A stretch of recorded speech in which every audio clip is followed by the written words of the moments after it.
Профессиональный праздник отмечают сегодня сотрудники архивов страны. И именно 10 марта 1720 года по приказу Петра I были созданы государственные архивы. На сегодняшний день в штате одного из самых крупных в регионе, архиве города Якутска, насчитывается всего 7 человек.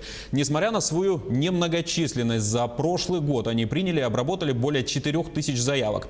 На хранение у архива порядка 32 тысяч документов личного и земельного характера. Например, некогда засекреченные транспортные схемы города Якутска, предполагавшие ход троллейбусов.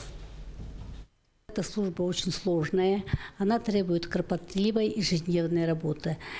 У нас поступает не только от граждан, которые в данный момент проживают в городе Якутске, но и граждан, которые выехали за пределы Российской Федерации.